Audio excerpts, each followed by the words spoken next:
Bueno, me pidieron que hablara de las lesiones de la vía biliar y del rol que tiene que hacer la laparoscopía. Eh, es cierto que no existe por el momento mucha evidencia, pero es una inquietud creciente en muchos grupos quirúrgicos. Nosotros empezamos a desarrollar la experiencia que quiero compartir con ustedes, básicamente como una casualidad o como una coincidencia, y les quiero mostrar un poco la historia y cómo se dieron las cosas. Eh, Siempre me gusta comenzar con este diapositivo, que es parte del registro sueco, que tomó una población grande de pacientes que fueron operados de la vesícula, y donde básicamente nos muestra que en la línea verde superior, si los pacientes no tuvieron lesión de la vía biliar, tienen una mortalidad, que es una mortalidad de la población general, pero los pacientes que tienen lesión de la vía biliar tienen una mortalidad aumentada, lo que quiere decir que una lesión de la vía biliar es mortal. Ahora, este trabajo nos entrega algo que a mi gusto es de mucha esperanza, y es mostrarnos que cuando nos damos cuenta de la lesión de la vía biliar en la misma cirugía, la mortalidad se parece, los grupos se parecen bastante entre la colecistectomía normal y el grupo que tuvo la lesión de la vía biliar. Desafortunadamente, pocas veces nos damos cuenta de las lesiones de la vía biliar durante el intraoperatorio, y ustedes ven aquí, 77% de las veces nos damos cuenta en el posoperatorio. Igual nosotros pensamos como grupo quirúrgico, es un grupo que hace años está organizado para tratar de las lesiones de la vía biliar, que ¿qué hacemos frente a una lesión de la vía biliar? Lo que nos interesa hacer en general es reconocerlo durante la operación, eso es lo que buscamos. Operar aquí puse cirujano hepatobiliar, sí, es un concepto un poco ambiguo, pero alguien que tenga experiencia, que tenga amor, cariño por la cirugía hepatobiliar, y probablemente cuando la reparación ocurre durante la misma cirugía, para el paciente obtenemos los mejores resultados. Eh, Quiero contarle un poco del contexto cuando se dio, cuando comenzamos a tratar de o operar pacientes por laparoscopía. Lo que ocurrió es que hacíamos cirugía laparoscópica de la coledocolitiasis hace muchos años, cuando empezamos más de 10 años. Nos interesaban los quistes de colédoco, así que participábamos nosotros y con los cirujanos pediatras en los quistes de colédoco por laparoscopía. El síndrome de Mirici siempre nos interesó, es muy, muy difícil, casi similar a una lesión de la vía biliar. Empezamos desarrollo intermitente, pero en reconstrucción biliar, en cirugía de Whipple. Hacemos cirugía paliativa para el tratamiento del cáncer de páncreas, y hace alrededor de 8 años, como Julián Vara y la unidad de simulación de la Universidad Católica, hicimos un entrenamiento en reconstrucciones biliares que hoy se enseña en una serie de cursos.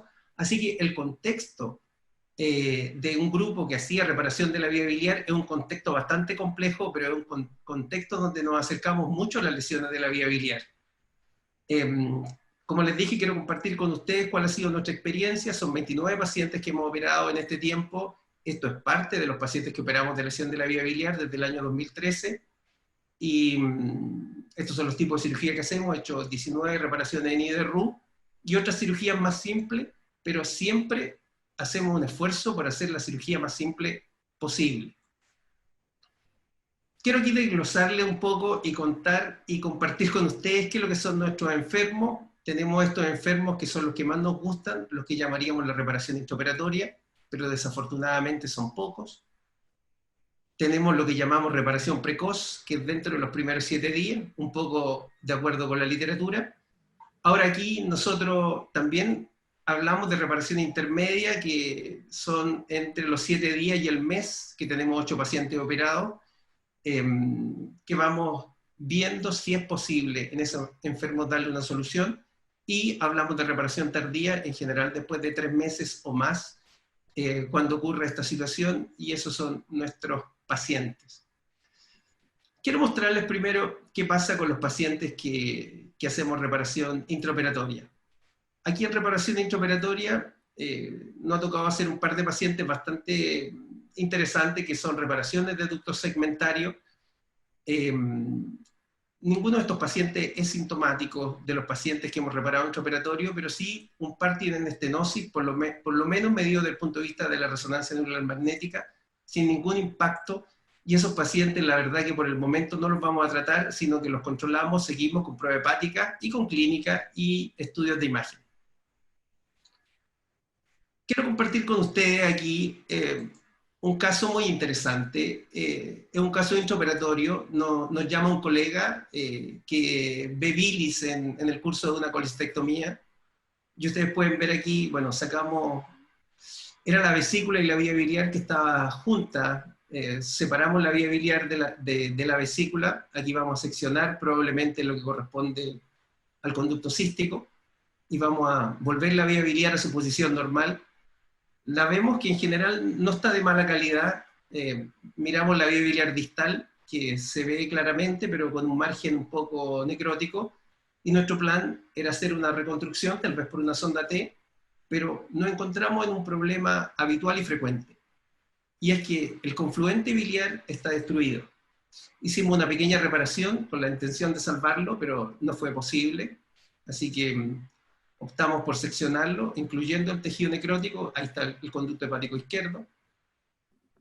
Acá avanzamos un poco y ustedes van a ver el conducto hepático derecho separado. Hicimos una plastía con la intención de tener una sola boca anastomótica.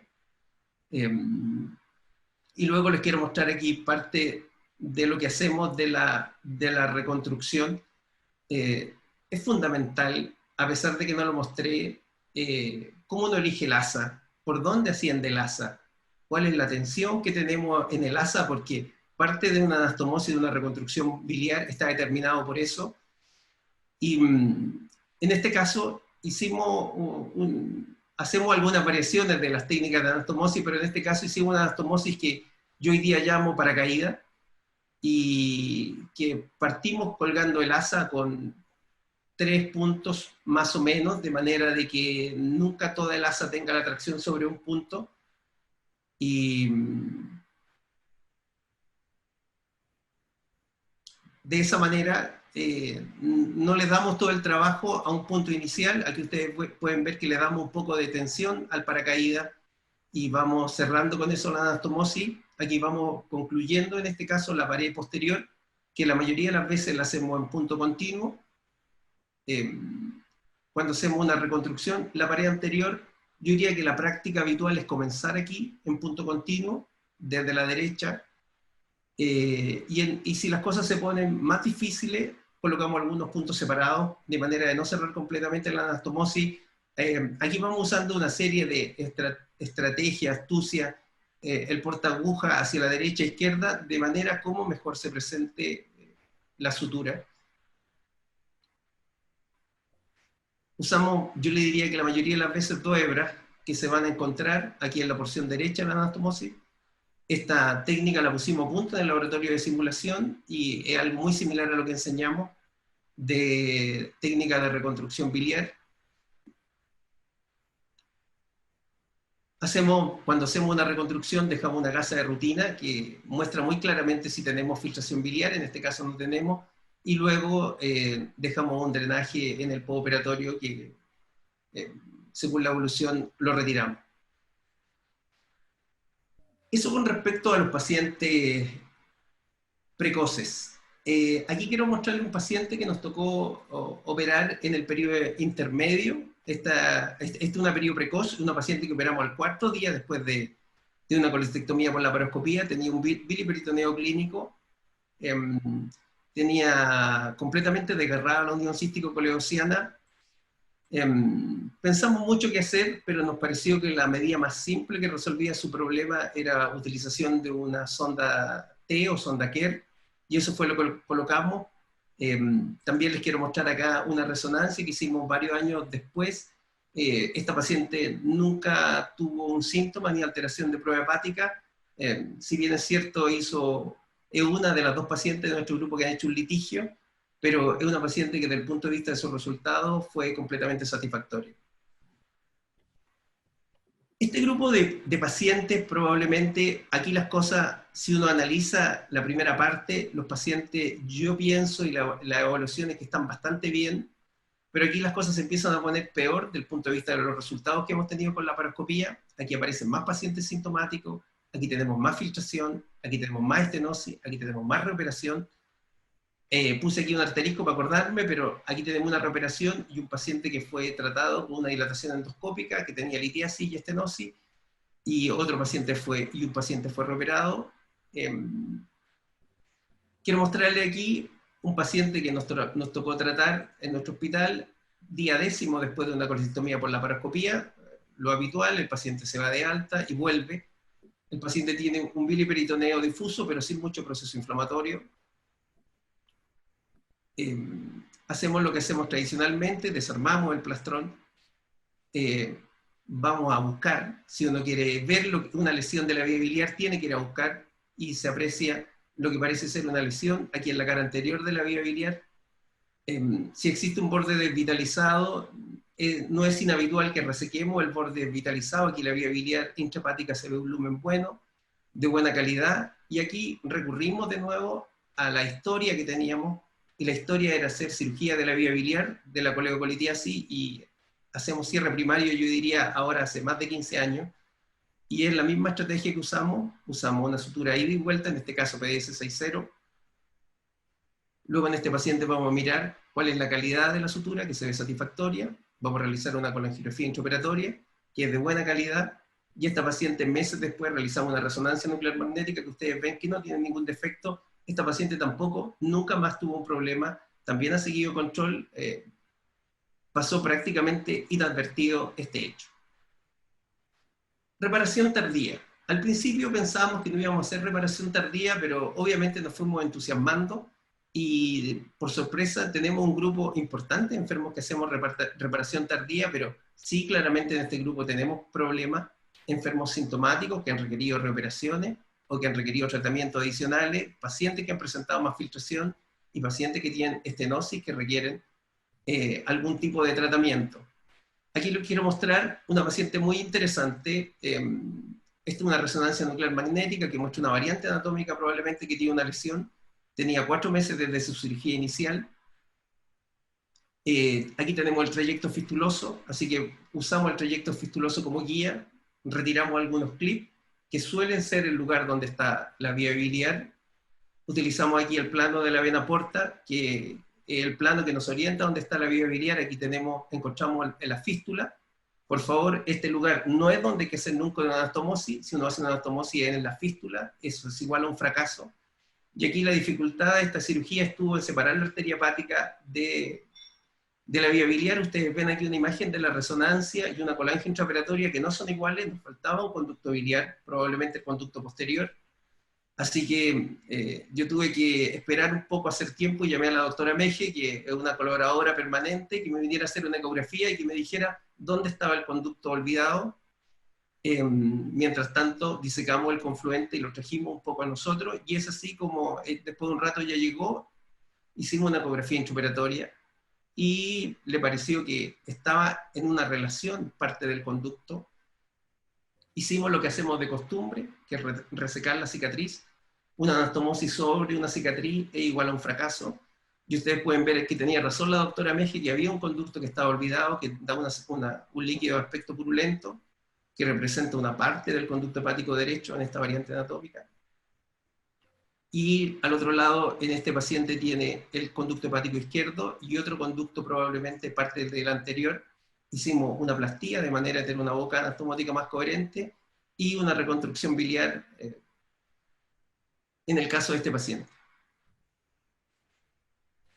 Así que ustedes pueden ver, del punto de vista de nuestra experiencia, que la primera parte yo diría que es muy interesante, la reparación intraoperatoria y la reparación precoz de los primeros días, pero en la medida que van pasando los días, aquí probablemente en el grupo intermedio hay un grupo de pacientes que tenemos que aprender más y rescatar, que sin duda les vamos a dar un servicio o vamos a poder resolver por la paroscopía, y en otros que no estamos haciendo tan bien las cosas, y pienso que los pacientes tardíos son muy complejos. Aquí hay 2 pacientes que no incluí, que son los 2 pacientes que convertimos. Pero aquí tenemos conversión, tenemos más complicación, aquí estamos en un ámbito, yo diría, de mucha complejidad desde el punto de vista técnico. Como conclusión, y le agradezco haber podido compartir la experiencia con ustedes, yo creo que los esfuerzos que son en lesión de vía biliar son en prevención, que es un tema que cada vez nos interesa más, y a mí personalmente me interesa mucho lo que es la prevención.